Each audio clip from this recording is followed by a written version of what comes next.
This is the Illuminate Podcast, a Sandy Boy production.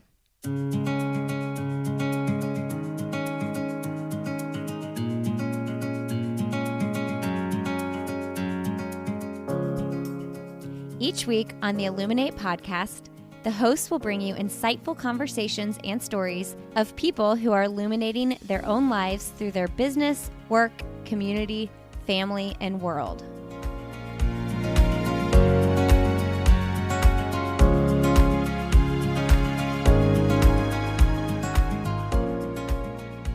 Hello and welcome to the Illuminate Podcast. I'm one of your hosts, Emma Benner, and today I'm sharing episode 79 with Gina Mulligan.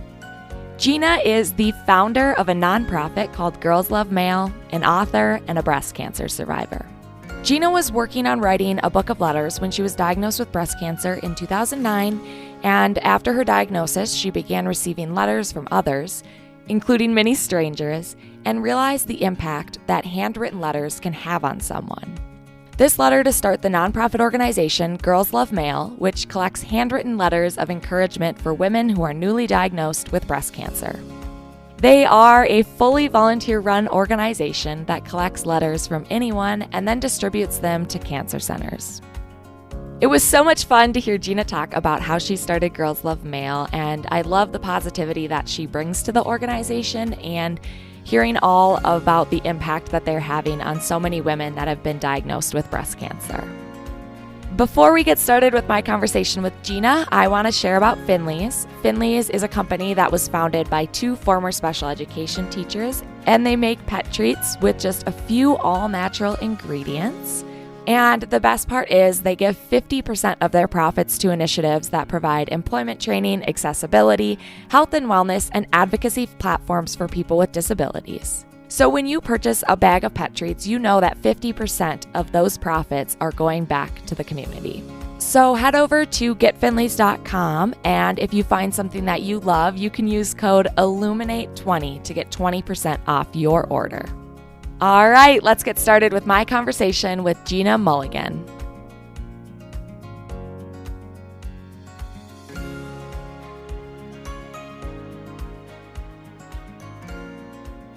All right, today on the podcast, I am so excited to be joined by Gina Mulligan of Girls Love Male. So nice to be here.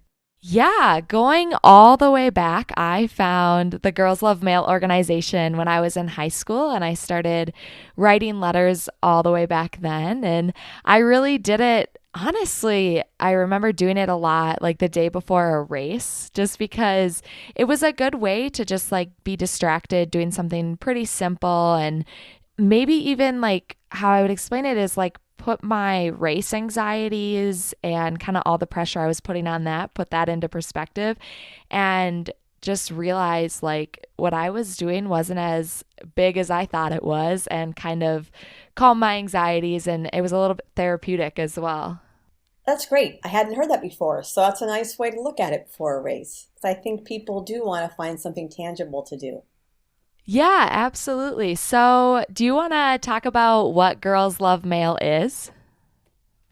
Yes, definitely. So Girls Love Male, we collect handwritten letters of encouragement for women who are newly diagnosed with breast cancer.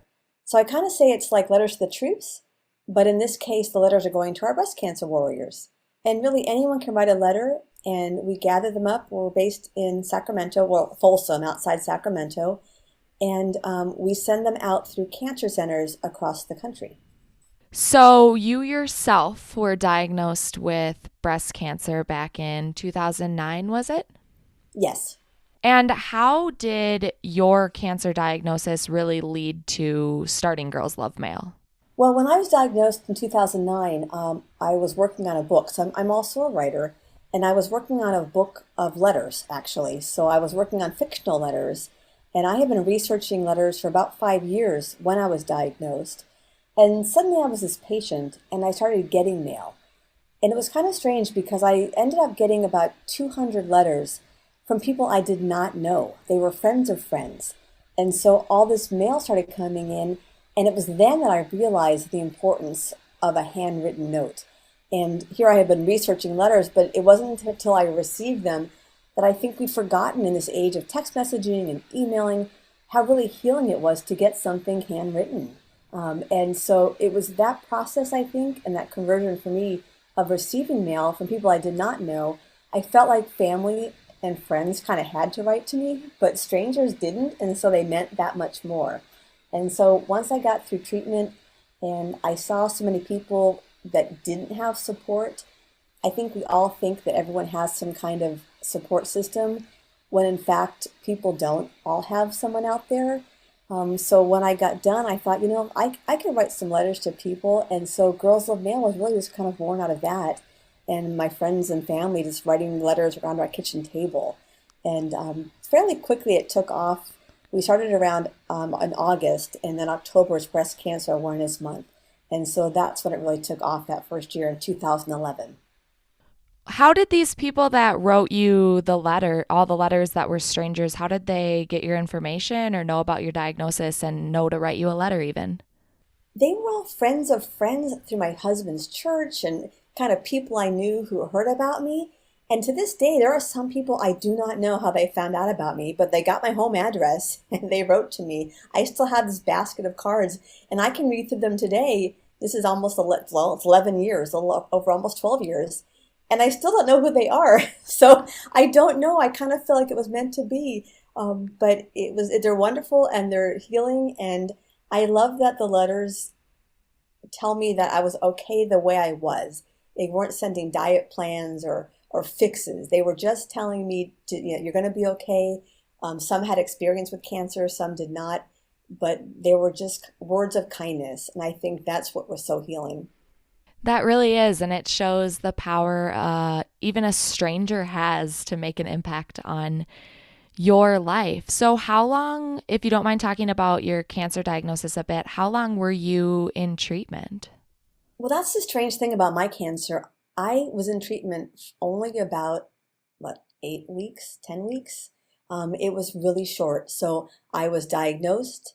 A week later, I had surgery, and then I had just a lumpectomy. And then once I healed from surgery, I had 6 weeks of radiation, and that was it.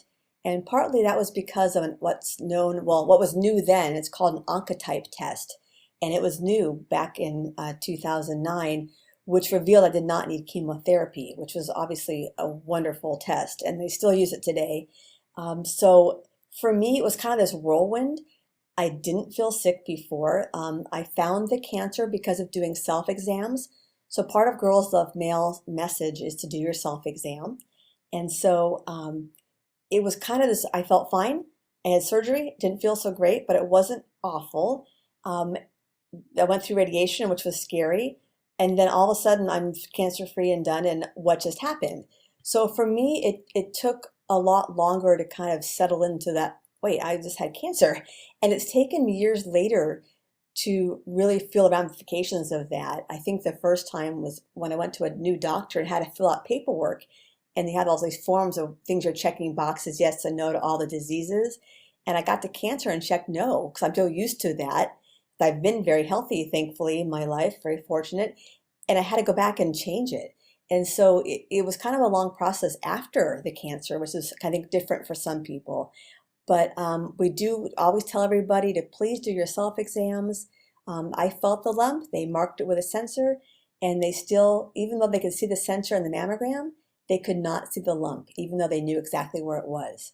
So we're all about doing self-exams. Absolutely. How interesting. Talk about how Girls Love Mail developed. I mean, starting a nonprofit is a big undertaking, and then kind of the marketing and development of it. Is there a lot of fundraising that you have to do, or how did it really take off? Was there a big publicity? Or I know I saw you were on the Steve Harvey show, but I think that was way after it started. So how was it that it kind of blew up into the big organization that it is today? Well, it started, like I said, kind of with just writing letters locally. And we did get some help from Susan G. Komen, our local affiliate. But what really kind of got it going locally first was the media. So it was Breast Cancer Awareness Month. And my background, I should admit, is also marketing. So we put together a brochure and just some basic things. We have a Facebook page and a website, just a basic website at first. And so the local media, I put out a press release about us. And because we're pretty straightforward, I mean, we collect handwritten letters from women with breast cancer. That is pretty easy to explain. The media really jumped on us. And right away, that first we've been open a month, right? So that first year, I was on like 3 or 4 local channels, local radio station. So I got kind of really thrown into the deep end on PR. I learned real quick how to answer questions, but and so that really took off locally.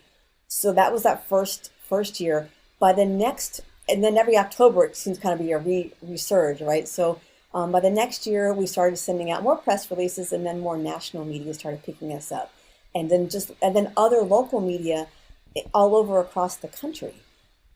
Then I guess online, Facebook pages, just websites, online started growing, and it kind of took on a life of its own. I can't take credit for a lot of it.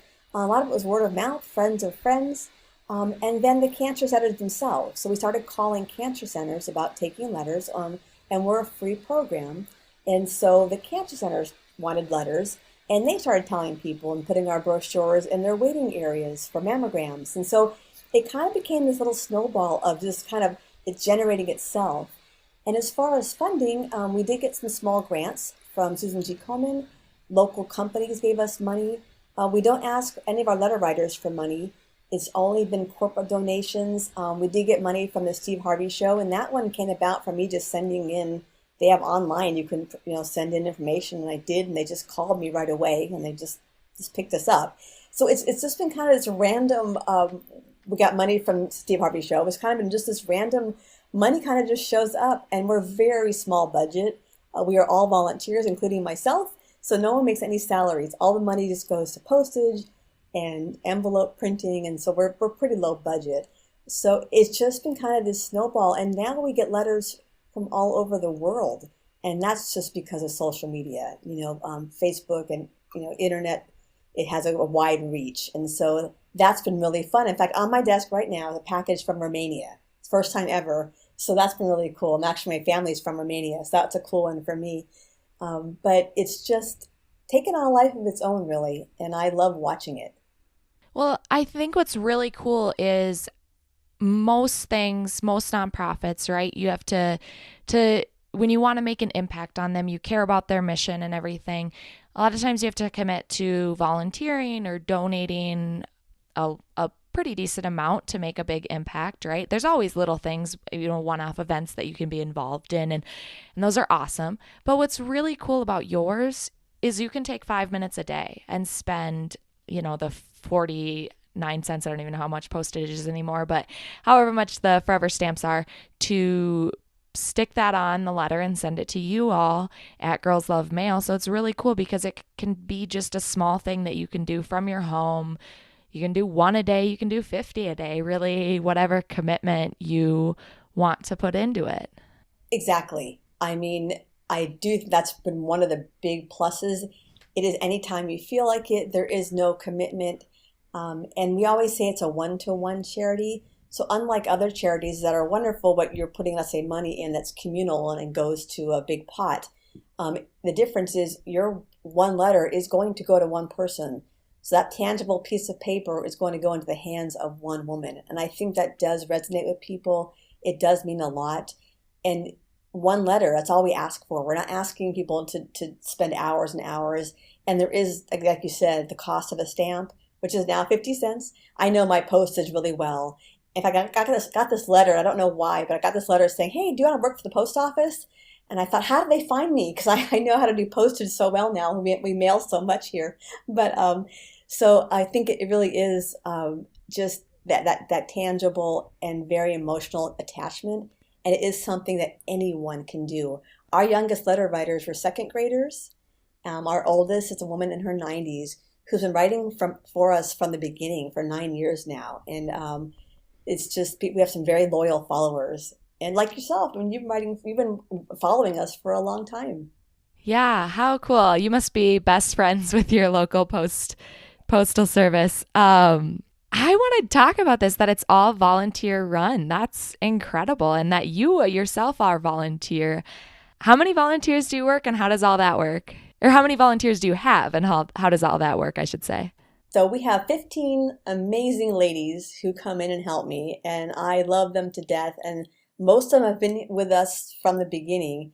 They're just dedicated. They love reading the letters. So we do read every letter that comes in. We have guidelines out on the website, girlslovemail.com. And so we do read every single letter that comes in to make sure they meet the guidelines. So that's the longest process, as you can imagine. So we read them, we put them in our special Girls Love Mail envelope, and we have to package and get them out.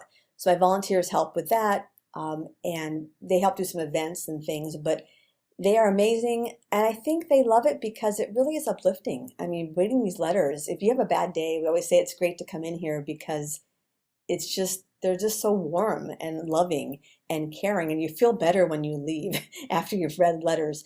So they're just amazing ladies that live in the area. They began with friends of mine, and then they brought in other friends of theirs, and so on. And for myself, this is just an act of love. I happen to have some time that I can give to it. And we have space that's donated in an office, so we have some space to work in. And it's just been things kind of fell together. I feel like it was meant to be. And so, it's not how every charity works for sure, but for us, it's worked out really well. Well, and that's cool because it cuts the cost and you can put any amount of money donated directly into the mission of it and specifically to sending those letters out. So how many hours a week are you putting into this? And are you doing something else on the side or what else takes up your time? Well, I'm still a writer. So, and I'm working on my third novel. So I write historical fiction. So I still do that. I'd say it's about half and half. I'd say, about 20 hours a week or so is Girls Love Mail time, and 20 hours is writing. This varies. October is always the busiest month, so then I tend to be here more. So it kind of varies week to week. But that's like my two primary areas really are those two focuses. And they do have some overlap, which is interesting because I do write quite a bit for the charity. We do a newsletter, we do promotional pieces or things. I sometimes will help write Q&A things for articles or things like that. So it's just some crossover, but it's great. It's a good balance for me, I think. I think if I had to do one all the time or the other, it might be kind of hard. But so far it's worked out. You mentioned the guidelines that you have. What are some things that are not allowed to be said in a letter? And what do you encourage people to say in the letters? Yes, we do have some guidelines, and this is over years of reading letters. So some of the big guidelines are, first of all, it has to be handwritten. We have people sometimes send typed letters, and really the goal is for a handwritten letter because part of what makes it a gift, and we do call the letters a gift, is that they are handwritten. That's very tangible, and that's very part of the emotion of it is you're seeing the handwriting. They're all very unique because of the handwriting and the paper that you choose and things like that. Also, you want to avoid things like religion. So we don't know where the letters are going. They go to the cancer centers and they're handed out. So letters begin like dear friend or dear sister. They don't have patient names. That's all confidential. So you need to be inclusive, and that includes religion. So that's the biggest question we get. So you don't want to mention any kind of religion. So we don't want to talk about prayer or telling people to worship anything. So we just say to talk about maybe things instead of, I'm praying for you, is things like, I'm thinking of you, I'm wishing you well, and to be very careful in the wording of that around religion. That's probably the biggest one. Language is second. We're very careful with language. So even things like cancer sucks or kick cancer's butt, which are very common phrases we don't like to have in the letters, and we ask people not to include. And that's just because people are in a vulnerable place when they're newly diagnosed. And so we ask that we don't want to make anyone offended. So we just kind of avoid all of that language. We do want people to actually say dear friend or dear sister, and to sign the letters. It's a letter, right? So sign your first name, and those kind of guidelines. As far as what to include, it's really just words of encouragement. We suggest you think of someone that you love and care about while you're writing the letter. That always helps to kind of make it feel very personal. And some tips and things. We can go to our website, but also A great tip I love is you can always start with a quote that you love.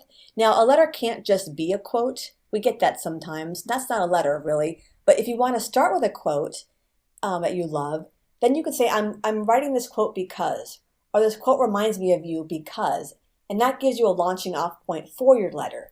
As a writer, I know it's hard to start with a blank page, and so it can be a little bit daunting at first. And I mean, writing letters like this at first can be a little bit challenging, but once you get going, it's easier. The more you write, the easier it becomes. It's not hard. It's just sometimes when you first sit down, it feels a little bit like, oh, where do I start? And that's why we suggest going to the website. We have sample letters out there to give you some ideas and some tips.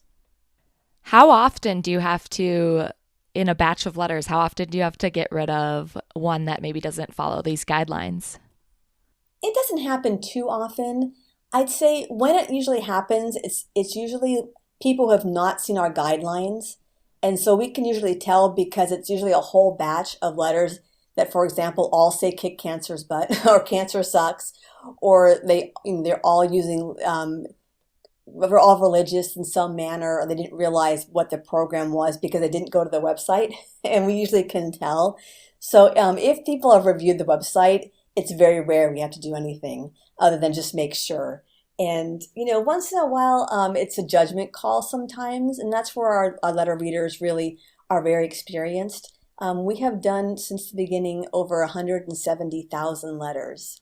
So we're very experienced now in the letters. And letters need to be upbeat. Well, I shouldn't say upbeat. They need to be encouraging. And so, once in a while, we'll read one that just has a tone that may be negative, and that may be someone in a bad position or having a bad day.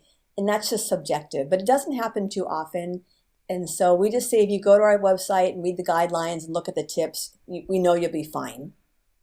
Well, that must be really hard to get rid of some even still, because it's like they still put time and effort into it and they care about the mission and behind it and getting someone a letter. So when someone is diagnosed with cancer, might they receive 2 letters, or does it typically happen that every patient is only receiving 1 letter throughout their treatment? In theory, they should get 1 letter. So how it works typically at most centers is when you're newly diagnosed, you go through a new patient process. And so we work with what's called patient navigators or nurse navigators. And most cancer centers, because there are so many women diagnosed with breast cancer, unfortunately, there is a navigator that helps new patients with this process. And so when you're newly diagnosed, you'll sit down with this nurse navigator and you'll get information. It's usually a binder or some kind of paperwork, and that's where our letters are being handed out. So I love that because I received one of those binders, and it's a very scary binder. It has all this information, and when you're newly diagnosed, you don't quite know yet what your treatment options are going to be. So what's in this binder is everything. So it can have information about chemo, wigs, about you losing your fingernails, losing your eyebrows, and it's just overwhelming. And so I love that in there is our letters, often from survivors, not always, but just a letter of encouragement that yes, you can do this. And it's a great place for the letters to go. So typically when they get that binder or information, the letter's there, and they get that once. So most women are only getting 1 letter. Once in a while, I have heard of a woman getting a second one if they go through infusion and they're going through an infusion center where letters are being handed out there as well. But that's unusual. And so, again, what we talk about when a woman is newly diagnosed and why our letters are so important here is that because you don't know what's going to happen yet, you don't have your treatment plan. This is when, and having been through the experience, is when you feel most vulnerable. Once you have that plan in place, and I think I speak for myself and women I've talked to, you feel more empowered. And not that you wouldn't want a letter, but it doesn't quite have as much of an impact perhaps, or maybe it's not as needed. It's when you're first diagnosed when it's the scariest. And so I just love that our letters are really geared towards that time. Oh, absolutely. And how often do you hear back from these women about how they received a letter and how it impacted them? We do hear back every so often. I'll get an email from someone who received a letter. And what I love is they talk about what it meant to them. I have one wonderful story. It wasn't long ago, actually. I received an email from a woman who said it had been a year since she got her letter, and she was writing to tell that she had been through treatment and was done and was doing well.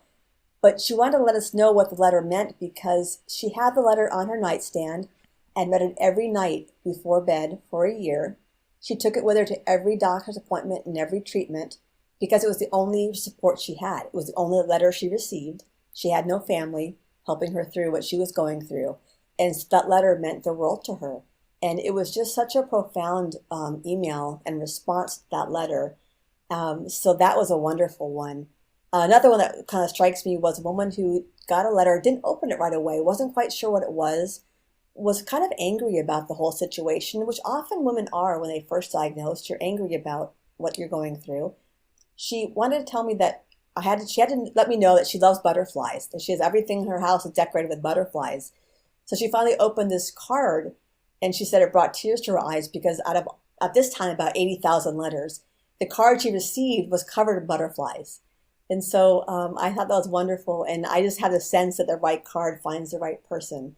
So we do hear from recipients, and so far I have matched one recipient and letter writer. I was asked if I could do that, and it just so happened that the letter writer had a unique enough name that I could track them down. We do keep a track of in a database of our letter writers, and so I could find them. I was able to connect them, and that's only happened once, but that was great to do, and I think they're still in touch as far as I know.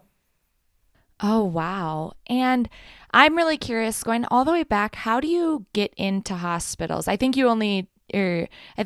send the letters throughout the United States, if I'm correct. And so how are you getting into hospitals or treatment centers and explaining what you're doing and getting them on board to hand out these letters? Well, we started locally, and it was just, we got introduced through Susan G. Komen to a couple of local cancer centers, and I met them in person, and it was the nurse navigator. So I talked with what we wanted to do, and they said yes, let's give it a try. Then we began calling, and we just called other cancer centers, looking at different areas that were in like different geographic areas we didn't cover, and just called, asked the nurse navigator, told what we were doing, explained who we are. We went to the American Association of Nurse Navigators conference. They actually have that, and we went there one year, explained who we were, and had a little table, and that helped. And now, because we have 165 centers all across the United States, now they do talk. They do have that yearly meeting. Of course, now with COVID, it's been on hold, but they know who we are. A lot of them now actually will contact us. So we have centers now that will actually email me and say, hey, I heard about your program. Can we get letters? Which is great for me. It makes it much easier because at first it was a lot of phone calls and a lot of explaining who we are and what we do and that we're free. But now they call me, which is wonderful. At one point we had a waiting list. We don't right now, but we had a waiting list at one point. It's always a balancing act because we don't know how many letters are coming in. So I'm always kind of trying to balance what's going out and coming in. Right now we have little extra letters coming in right now, so I can take on a couple more centers if anyone's out there listening. So, but it's been wonderful, and it was just really making those phone calls and asking, hey, do you want to try this program? We'll send you some samples, and here's what we're doing. How many centers are you in? We work with 165 right now.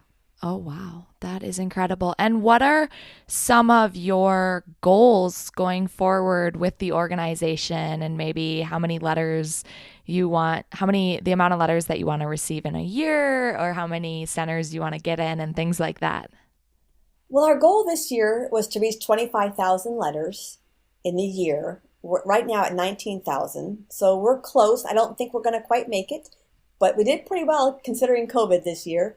Our goals really are to expand more in just the United States first. There are 250,000 women diagnosed each year. So our goal has always been to get a letter to every woman. So we're obviously a long way from that still, but I think it's still doable. The other goal for Girls Love Mail, at least for me personally, is to try to get more of the letters out to other countries, at least to Canada and to the UK if we can. We've talked to some centers in Canada.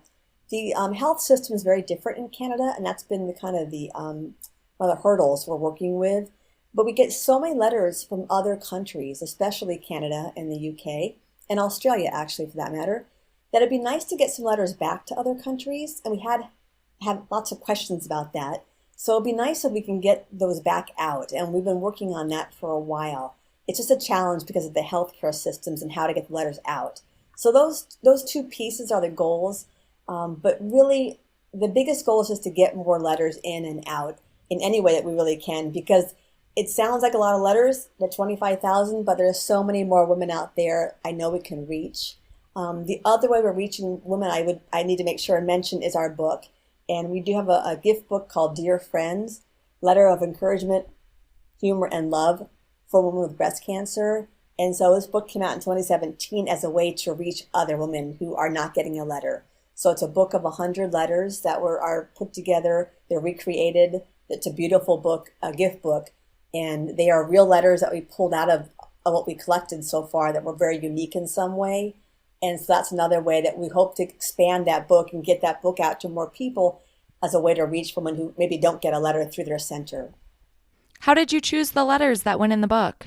You know, it was just me reading letters, having read so many. Certain letters just jumped out as unique in some way. And they were usually some kind of personal story that was unique. For example, there's one from an actual researcher at a pharmaceutical company who was researching drugs for breast cancer treatment. And he was writing to say that he doesn't think of us as patients, but as his mother, his friend, his wife, his sister. It's this beautiful letter from a doctor, of all things. There's one from a man who's in the military who was writing about his experiences in the military and how it related to breast cancer.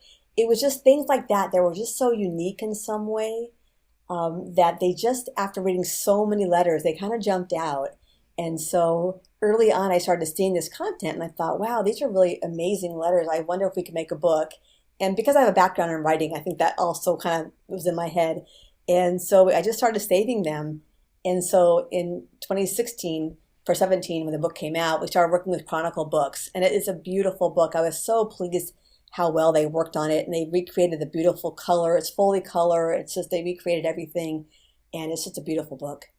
You must hear some incredible stories and obviously some really hard and sad and everything stories in those letters every day. We do. I like to focus on the good ones because I do hear some heartbreaking stories. And I get a lot of emails with heartbreaking stories. And I think it's so wonderful because I have so many connections now with people. I get a lot of emails just from people who email me because of Girls Love Mail, and we're now kind of pen pals. So I know what's going on in their lives personally. I know their ups and downs. I know their re-diagnosis, and then they're back and they're out of treatment again and things like that. But then I also hear these wonderful stories of, survival, and a woman who has written letters for us since the beginning. She's a 3-time cancer survivor and has written over 5,000 letters herself for us. I mean, she's an amazing woman. So it's just kind of the full gamut. And I think it's this piece of humanity that I get to see every day. And we always say we see the best in humanity. When there's all this bad news going on, you can come in here and read some letters, and you do see the best in people, truly. It really is a wonderful place to be. Yeah, I can see how that would be a day maker. And when you hear the news of all the bad things going on, it's like, okay, there's good people, there's good things going on. Yes, definitely. And I personally, especially, and you started in high school writing, I love letters from young people because I think it's so important for young people to learn how to give back and to learn that even at a young age, they can make a difference. And we get so many thank yous from recipients from letters from children. They love letters from children. I think there's something special about a child taking time to think about others. So I love the letters from the kids. Did you notice with COVID a difference in the amount of letters you got? To me, it seems like it could be a really good activity. Obviously, there's no contact needed and you can do it from home and keep busy with that. So how did COVID affect the organization? We saw a lull at first and then a huge surge. So yes, and then we had a lull because our office got closed down. So then we had to play catch up. And we couldn't send out letters for 2 months. It's the first time in the 9 years we didn't get letters out. So we missed 2 months. But the centers also slowed down. So it all worked out. But then we've had a huge surge, or have been playing catch up for months. So yes, I think people did find us as a great relief of something to do while they were home. It is a perfect activity for social distancing and being at home. We have done now Skype, or I'm sure to say Skype anymore, but Zoom, and I guess Skype too, but it's mostly Zoom meetings, and group activities on Zoom has been wonderful. And it is a perfect activity. It's very, very great for social distancing. And so we've been just overwhelmed right now with letters. The other big piece of that is we had an article, just a very small little article in Oprah's magazine, the Oprah magazine. And so that also saw a huge surge of letters, as you can imagine. So all of our volunteers have been coming in always kind of wide-eyed at the number of letters to read. And if flipping it on you, if you were to write a letter to someone that is newly diagnosed with breast cancer, or just send a message to someone that's newly diagnosed with breast cancer, like what would be, in a short little bit, what would be your message to someone that's newly diagnosed? I think the best messages that I think I could put in a letter from all that I've been through is that, first of all, you're not alone. That there are so many people, women, men, professionals, your nursing staff, who are really working with you and are thinking of you and wishing you well. That you didn't do anything wrong, that you're okay as you are, that there is no diet plans, there are no remedies to fix you, that you are fine as you are, and to continue to be who you are, and that you're okay to have good days and bad days. It's going to be a little bit of a roller coaster ride, and that's okay. And to understand that that's part of the process, and that maybe in the end, I won't going to say having cancer is necessarily a blessing. Sometimes we hear that in letters, but I do think that there's an experience that you take with you and you learn from, and that at the end of it, you will be changed. It's not necessarily for the bad. I think I know for myself, I've become a more compassionate person, and I do think there's something from that you've learned from cancer. So it's a process, and it's a journey, and certainly everyone is here to help you, and that you're not alone. And I think that's a big challenge, because having gone through cancer, when you're the one, lying on that table or going through radiation, and they close that door when you're in there by yourself, you do feel very isolated. Thank you for sharing that. That's really powerful, and I'm sure able to touch so many people currently in treatment, or maybe newly diagnosed, or maybe in the future if they receive that unfortunate diagnosis. So switching a little bit, I do want to talk about your books. I love talking with authors. I've interviewed a couple other authors, and I just love hearing the process and everything. So how many novels did you say you've published? Two historical fiction. Oh, cool. So what was the one with the letters that you were talking about that you were writing when you got your diagnosis? That one is called From Across the Room, and it's an epistolary novel, so the whole story is told through letters. It's a very complicated format. I will not do that again. So how many books, I guess this is a weird question, but how many books have you written in total? Like, are there any that you haven't published? Oh, yeah. Oh, gosh, let me see. There's probably like 3 or 4 that I haven't published that are in various stages of either really awful or maybe medium, but I don't want to ever work on again. So they're never going to see the light of day. I think writing is a process, and I think all writers have some books that we call them under the bed books that are just, they were good practice, but I don't want to work on them enough to make them something worth publishing. And that's really what it comes down to. You have to want to edit enough to make it something someone wants to read. Absolutely. What is the book you're writing about now? Like, what's the topic of historical fiction? The one I'm working on now is actually set in 1902, and it's about the first women immigration inspectors. And it is interesting because it started out researching women who were doing this immigration inspecting job, and they were actually going off Ellis Island and investigating the ships and looking for women who were traveling alone coming into this country and thinking it was going to be an immigration story and about strong women, which is what I like to write about. And it's really becoming more about human trafficking, because what they found was pretty much what's going on today, in that women are being trafficked in this era. And so it's gone a little bit dark. And so I guess that's why I was saying earlier, it's been a nice balance to have the charity, because some of my research of late has been very dark. So it's been interesting and to do the research. My other novels were late 1800s. So I thought, well, 1902 is close enough. I'm sure the research is close. And I was very wrong. Things are very different in the turn of the century. So that's been it's been good and bad. It's a lot, I shouldn't say bad, but there's a lot of work to research. But interesting topic to look into and to see how many parallels there are to what's going on today in parts of the world with trafficking and in our own country to what happened in the early 1900s. It's exactly the same, actually. Oh, wow. So I don't know a ton about the process of historical fiction and like historical fiction in general. How much of it has to be like along the lines of what actually happened? Or can it be, is there ever a time it can be like 100% made up? Well, it has to have some basic, historical elements. You really can't make up dates. You can't make up alternate endings for things. For example, my first novel, Remember the Ladies, is about suffrage. And so in the novel, it's set in the late 1800s, and, we talk about the woman's right to vote. And I couldn't change the right to vote. We don't get the right to vote to 1920. I couldn't change that. Unless you're going to do an alternate reality type thing. But in a classic historical fiction, I can't change that date. If you're going to write about World War II, you can't change some of the real history of World War II.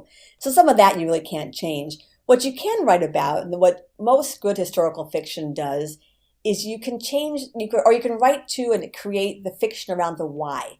So we often know the dates of what happened and who they were and all those kind of things.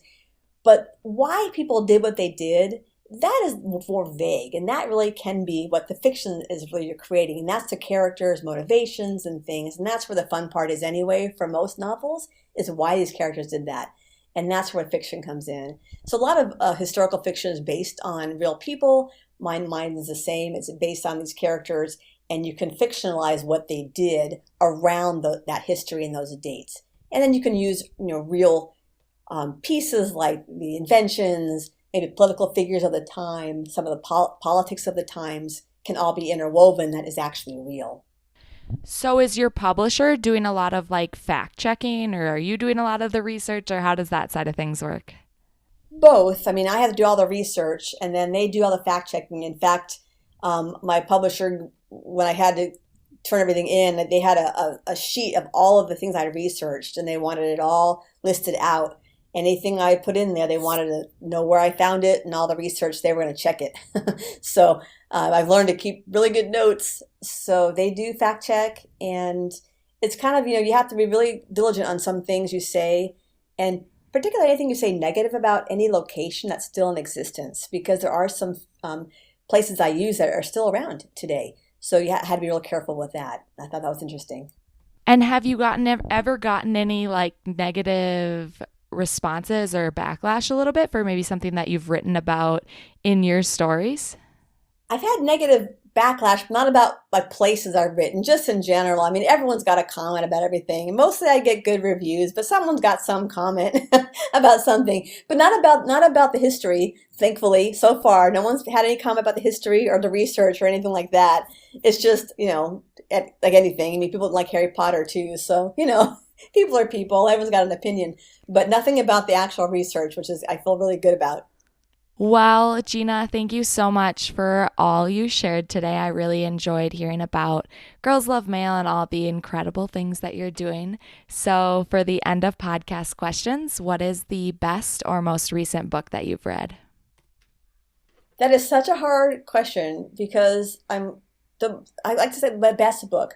One of the best books I've ever read, and I'll share because I think it's a good one that kind of goes with the charity some, is a book called The Stone Diaries by Carol Shields.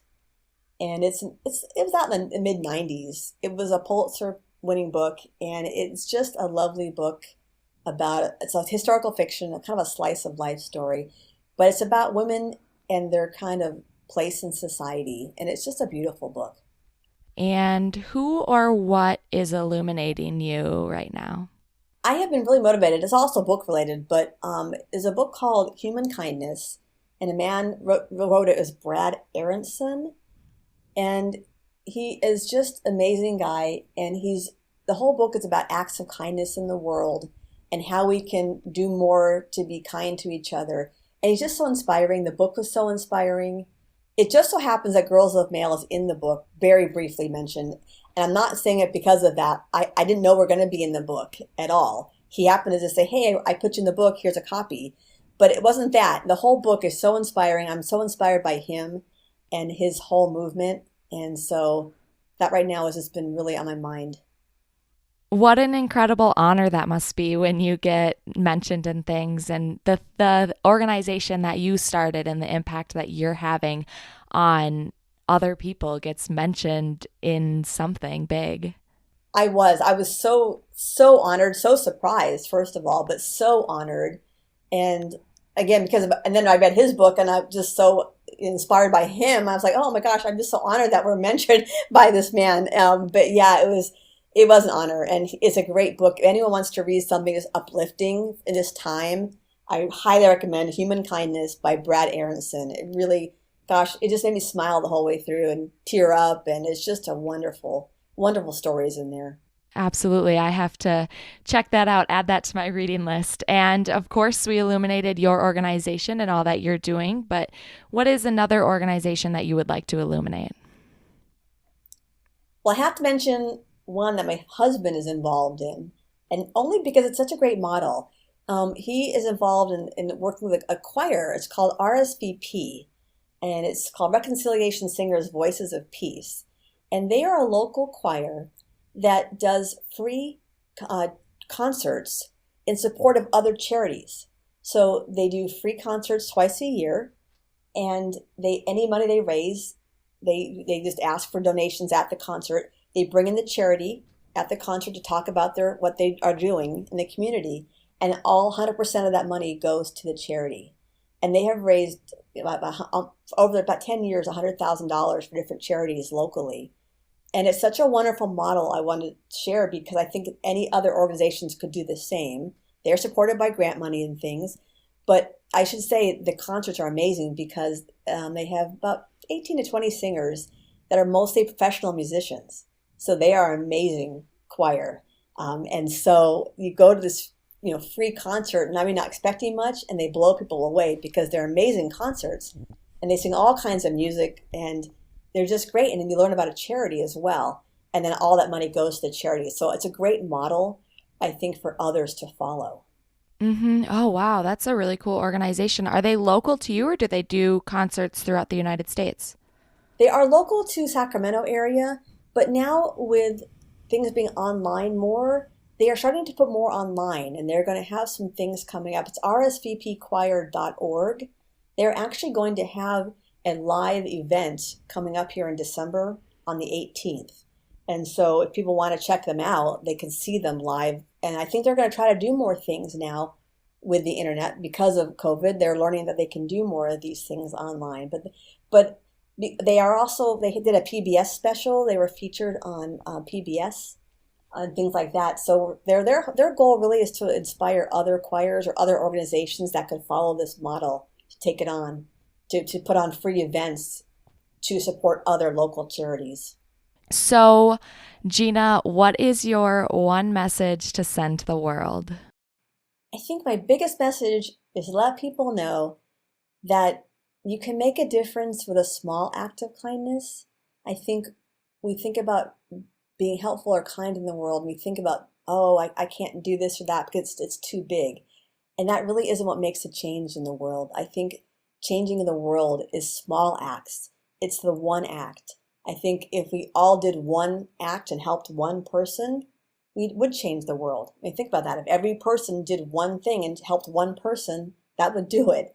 And so I think it's those small acts of kindness that are easy to do, are just helping your neighbor, helping your friend, being kind. And I think that has kind of an effect of snowballs and expanding anyway.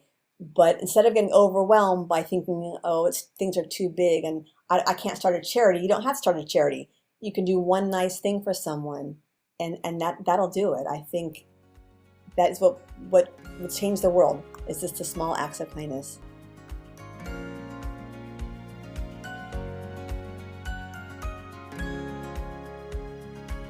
Thank you so much for listening to my conversation with Gina Mulligan. If you fell in love with the organization and want to follow along with what they're doing, or maybe get involved and write a few letters yourself, you can go to girlslovemail.com or find them on Instagram at girlslovemail. It's such a great organization to get involved in because you can spend however much time you want on it to get involved and make a little bit of an impact right from the comfort of your home. And if you loved this conversation of the Illuminate podcast, or you've been loving any of the previous conversations, make sure to head over to your favorite podcast player and give us a rating and review. It's the great way for new listeners to find the show and to help us continue to grow the show. And as always, you can find us on Twitter at Illuminate_pod or on Instagram at the Illuminate Podcast. All right, everyone. I hope you enjoyed my conversation with Gina, and I hope you enjoy the rest of your week.